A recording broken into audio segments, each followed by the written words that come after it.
சாயிராம். ஸ்ரீ சாயியை பணிக அனைவருக்கும் சாந்தி நிலவட்டும். நல்லதே செய்வோம், நல்லதே நடக்கும். சாய்ராம். நீங்கள் எல்லோரும் எப்படி இருந்தீங்க? எல்லோரும் குரு பூர்ணிமாவுக்கு, குரு பௌர்ணமி தான் குரு பூர்ணிமா. அது ஆடி பௌர்ணமி ரொம்ப விசேஷமானது. நீங்கள் எல்லோரும் கோயிலுக்கு போனீங்களா? எப்படி இருந்தீங்க? எப்படி என்ஜாய் பண்ணீங்க சொல்லுங்கள். கோயிலுக்கு போக முடியலையே இந்த ஒரு அற்புதமான நாளில் அப்படின்னு கலங்காதீங்க, வருத்தப்படாதீங்க. மனசு பூரா நீங்கள் கடவுளை நினச்சாவே கடவுள் உங்ககிட்ட வருவார். நேற்று வந்திருப்பார். உங்களுக்கு தெரியாமல் இருந்திருக்கலாம். அவர் வந்தது தெரியாமல் இருந்திருக்கலாம். மற்றபடி கடவுள் உங்களை பார்க்க கட்டாயம் வந்திருப்பார். சரிங்களா? சரி, நீங்கள் எல்லாருமே நல்லா இருக்கணும்னு நான் சாயப்பா கிட்டே வேண்டிட்டு தான் வந்தேன். கோடான கோடி நமஸ்காரங்களையும் நன்றிகளையும் சாயப்பாக்கு உங்களுக்கும் சொல்கிறேன். ஏன்னா நான் சொல்கிறத கேட்குறீங்கள எப்படின்னு சொல்லிட்டு, அதுக்கே நான் உங்களுக்கு ரொம்ப ரொம்ப கடமைப்பட்டிருக்கேன். இப்போ பார்த்தீங்கன்னா, நான் இந்த கோடான கோடி நமஸ்காரங்களையும் நன்றிகளையும் தெரிவிச்சுக்கிறேன் சாயப்பா அப்படின்ட்டு அவருக்கு டெய்லி பிரார்த்தனை பண்ணும்போது காலையிலையும் மதியமும் சாயங்காலமும் பண்ணும்போது சொல்லுவேன். ஆனால் அந்த கோடான கோடி நமஸ்காரங்களையும் நன்றிகளையும் சச்சரிதத்தில் சொன்ன மாதிரி அவர் என்ன சொல்வார்னா, அவங்ககிட்டேருந்து எனக்கு தட்சிணம் வாங்கிட்டு வான்னு சொல்லுவார். அப்போ யாரோ ஊருக்கு போகிறவங்ககிட்ட அவங்க சொல்லுவாங்க, எனக்கு அவருக்கு கொடுக்குறக்கு தட்சணைலாம் இல்லை, 9 நமஸ்காரங்களை கொண்டு போய் கொடுத்துரு அப்படிம்பாங்க. அது மாதிரி அதுக்கப்புறம் ஒருத்தர் அங்கே அவரோட அருமையெல்லாம் தெரிய வைப்பார். அவர் அவரை நாடி ஷீரடிக்கு யார் யார் வர்றாங்களோ அவங்களுக்கெல்லாம் தன்னோட பெருமையை உணர வைப்பார். ஒவ்வொருத்தரும் ஒவ்வொரு கேரக்டராக இருப்பாங்களா மனுஷங்க, அவங்க கேரக்டரெல்லாம் மாற்றிடுவார். தன் மேலே பற்றுதல் அதிகமாக்கி விடுற மாதிரி பண்ணிடுவார். சரி, இப்போ ஒரு டைமை அவங்க என்ன பண்ணுறாங்கன்னா, சாயப்பாவை கும்பிட்டுருப்பாங்க. அதுக்கப்புறமா அவங்களுக்கு வாழ்க்கையில் 2-3 இன்சிடெண்ட் நடக்கும். ஆன் த ஸ்பாட்லேயே நடக்கும். அவர் மேலே அவங்க என்னென்னா, அந்த பஜனை பாடுற கும்பல் தான். அவங்க சாமி கும்பிடுறாங்கன்ட்டு உணர்வுபூர்வமாக எந்த இதுவும் இல்லை. சும்மா ஏனோ நம்ம பார்த்தோமா இந்தாங்க வணக்கத்தை போட்டுட்டு அவங்க வேலையை செய்வாங்க. அந்த மாதிரி இருக்கும். ஆனால் அவங்க ஒய்ஃப் ராமரை கும்பிடுறவங்க. ஆனால் அவங்க ஒய்ஃபோட கண்ணுக்கு அவர் ராமராகவே தெரிஞ்சிருக்காரு சாயப்பா.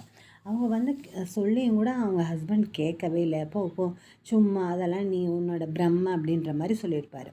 அப்போ சாயப்பா இவருக்கு உணர வைக்கிறதுக்காக என்ன செஞ்சாருன்னா, கண்ணை மூடி கண்ணை திறக்கிறதுக்குள்ளார இவர் ஒரு ஜெயிலில் தூக்கி போட்டுட்டாராமா. அவங்க அடின்னு அடிக்கிறாங்களாமா. அதுக்கப்புறம் இவர் அப்படியே கண்ணை மூடி வந்திருக்கும்போது அவர் ஏதோ கும்பிட சொல்லுவார் வளருக்கு. அவர் கண்ணுக்குள்ளே வராரு சாயப்பா. அப்போ இவர் சொல்கிறாரு, எல்லாரும் உங்களை பற்றி சொல்கிறாங்களே, என்னை எப்படியாவது இருந்து காப்பாற்றிடுங்க, என்னை வெளியே கொண்டு வந்துடுங்க அப்படின்ற மாதிரி அழுதுருக்காரு. சரி கண்ணா மூடுன்னு சொன்னார். டக்குன்னு வெளியில் வந்துட்டார். வெளியில் வந்தோன்னா அவருக்கு ஆச்சரியமாயிடுச்சு, எப்படி நம்ம வெளியில் வந்தோம் அப்படின்னு சொல்லிட்டு. இந்த மாதிரி இன்னொரு விஷயமும் நடந்ததுனால அதுக்கப்புறம் அவர் என்ன சொல்கிறாரு, சாயாப்பா கிட்ட மனசார நன்றிகளை சொல்லிக்கிறாரு, நமஸ்காரத்தை தெரிவிச்சுக்கிறாரு. அதே மாதிரி தாங்க நானும் எல்லா பக்கமும் போனாலும் எல்லா கடவுள்கிட்ட கும்பிட்டாலும் இப்போ நான் அந்த மாதிரி சொல்ல ஆரம்பிச்சிட்டேன். கோடான கோடி நமஸ்காரங்களும் நன்றிகளும் சாயப்பா, நன்றிகளும் முருகா, இந்த மாதிரி சொல்ல ஆரம்பிச்சிட்டேன். ஆனால் அதை எதுக்காக சொன்னேன்னு தெரியுங்களா? நம்ம பிரச்சனையிலேருந்து விலகி நம்ம பிரச்சனையெல்லாம் போய் நம்ம ஒரு பொதுவான ஒரு நார்மலான வாழ்க்கையை நிம்மதியாக கழிக்கக்கூடிய இந்த ஒரு அற்புதமான வாழ்க்கையை கொடுத்த சாயப்பாவுக்கு நன்றி சொல்லணும் அப்படின்றதுக்காக சொல்லி பழகிட்டேன். ஆனால் இப்போ நான் சொல்கிறேன் பாருங்கள், எனக்கு ஒரு இன்சிடெண்ட்டு நடந்துச்சு. அதுக்கப்புறமா சொல்கிற நன்றி என்னென்னா, கோடான கோடி நமஸ்காரங்களும் நன்றிகளும் சாயப்பான்னு சொல்கிறதுக்கு காரணம் என்னென்னா, ஒரு நிகழ்வு. அந்த நிகழ்வு என்னென்னா, த கோட் லைஃப் அப்படின்னு சொல்லிட்டு முந்தானேத்து நைட்டு, அதாவது நேற்றுக்கு குரு பூர்ணிமா, முந்தானேத்து நைட்டு உட்காந்து வேப்பிலை 2 வாகை உடச்சி அதில் இருக்கிறதெல்லாம் உருவி போட்டு நான் கட்டிக்கிட்டே இருந்தேன். ஏன்னா 2 சாயப்பாவுக்கு மாலை கொண்டு போய் கொடுக்கலான்னு சொல்லிட்டு கட்டிக்கிட்டே இருந்தேன். அப்போ மாலை கட்டி முடிச்சிட்டேன்னு வைங்க, அந்த படம் பார்க்க மனசு பயங்கரமாக வலிக்க ஆரம்பிச்சிச்சு. ஏன்னா பாஷை தெரியாத ஊரில் போய்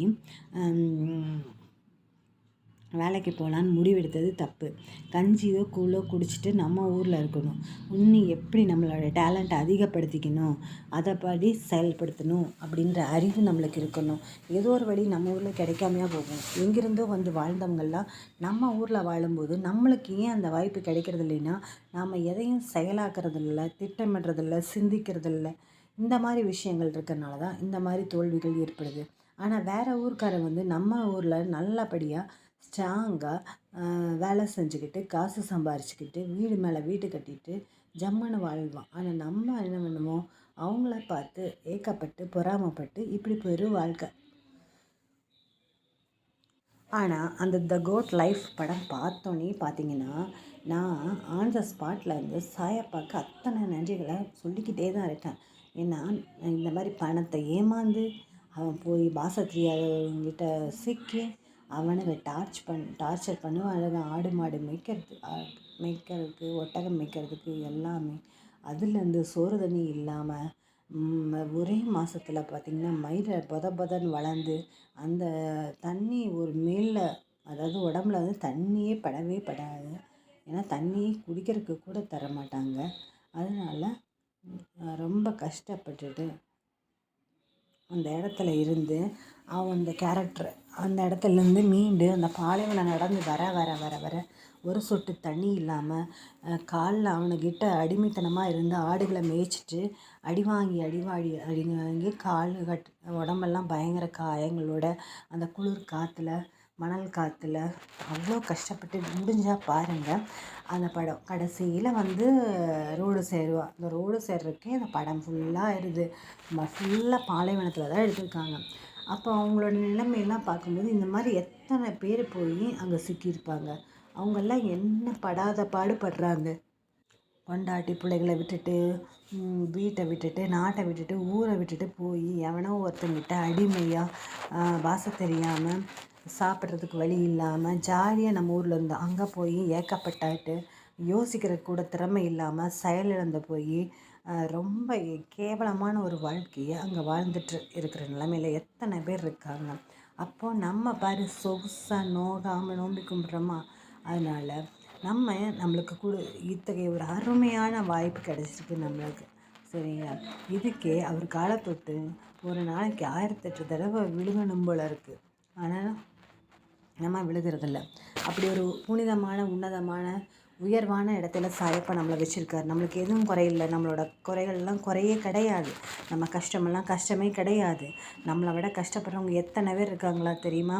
நம்மளுக்கு கண்ணுக்கு தெரியாமல் நிறையா பேர் இருக்காங்க. அவங்கள பார்த்தா நம்ம கண்ணுலேருந்து ரத்த கண்ணீர் தான் வரும். அந்த அளவுக்கு கஷ்டப்பட்டுட்டு இருக்காங்க. அதனால் உங்கள் கஷ்டங்களை என்றைக்கும் கஷ்டங்களாக நினைக்காதீங்க. நீங்கள் நல்லா தான் இருப்பீங்க. எல்லாமே சீரும் சிறப்புமாக கண்டிப்பாக நல்லபடியாக நடக்கும். அதில் எந்தவித டவுட்டும் இல்லை. அந்த படம் பார்த்ததுக்கப்புறமா நான் நிஜமாகவே உணர்வு பூர்வமாக சொல்கிறேன், சாயப்பாட்டை மனசார நான் வந்து அவரை வணங்கிக்கிறேன். ஏன்னா எந்த குறையும் இல்லாமல் என்ன நல்லபடியாக வச்சுருக்காரு. எந்த குறைகள் இருந்தாலும் அந்த குறையை நிவர்த்தி பண்ணக்கூடிய வழியையும் காட்டுறாரு. மன தைரியமாகவும் இருந்து செயல்படுறாரு. இதை விட பெரிய சக்தி நம்மளுக்கு என்னங்க வேணும்? அதனால் நீங்களாம் கலங்காதீங்க, தைரியமாக இருங்க. சரிங்களா? இப்படி ஒரு அற்புதமான நாளில் சாயப்பா உங்களுக்கு ஒரு சிறந்த ஆசீர்வாதத்தை சொல்கிறாரு. என்னென்னா, சீக்கிரமே உனக்கு நல்ல வழி பிறக்கும். என்னை முழுமையாக நம்பு, அப்போது உனக்கு இளைப்பாறுதல் செய்வேன். என்னிடம் முழு மனதோடு கேள். என்னிடம் உள்ள அத்தனையும் உனக்காக நான் தருவேன். சோதனையும் வேதனையும் உன்னை சோர்ந்து போகச் செய்வதற்கு வருவதில்லை, போதனை செய்வதற்காகவே வருகின்றன. போதனையை உணர்ந்தால் உனக்கு சாதனையாக மாறும். ஒவ்வொரு நிலையை நினைத்தும் வேதனைப்படுகிறாய். பிள்ளை நலனை நினைத்து வேதனை, இழந்து போனதை நினைத்து வேதனை, நோகச் செய்பவர்களை நினைத்து வேதனை. இப்படி வேதனை மேல் வேதனைப்பட்டு எதை சாதிக்கப் போகிறாய்? உனது கவலையால் எதனையும் சாதிக்க முடிந்தால் சொல்லேன். கவலை என்பது உன் மனதை என்பால் திரும்பாமல் கட்டி வைக்கிற வலை. முதலில் இந்த வலைக்குள் இருந்து வெளியே வா. அப்போது எனது அனுக்கிரகம் உனக்கு கிடைக்கும். எனது அனுக்கிரகத்தாலேயே உனது கிரகம் சரியாகும் அப்படின்னு சொல்கிறாரு. உனக்கு சீக்கிரமாக நல்ல வேலை கிடைக்கும் அப்படின்றாரு. உன் மனதுக்கு நிம்மதியை தரும் மாற்றங்கள் தான் உன் வாழ்வில் இப்போது நடக்கின்றன. விரைவில் உன் மனம் எதிர்பார்த்த அந்த நிம்மதியான வாழ்க்கையை நீ வாழப்போகிறாய். இல்லத்தில் உள்ள பிரச்சனை முடிவுக்கு வரும். உன் உள்ளத்தில் அடுத்து என்ன செய்ய வேண்டும் என்ற தெளிவு சிந்தனை பிறக்கும். நல்லதே நடக்கும். நீ நிம்மதியாக இரு. உன் அப்பா நான் சொல்கிறேன் அப்படின்றாரு. நாமும் அப்பாவை வணங்குவோம், குருவை போற்றுவோம், குருவின் பாதம் பணிவோம், குருவின் ஆசிகளை பெறுவோம். வாழ்க வளமுடன். வேண்டும் குரு கிருபையே, வேண்டும் குரு பிரபையே, வேண்டும் குரு கடாட்சமே, வேண்டும் குரு தரிசனமே. அதனால் நம்ம நல்லபடியாக சூப்பராக வாழ்வோம் வளமுடன். ஜெய் சாய்ராம். சாயப்பாவின் திருவடிகளே சரணம்.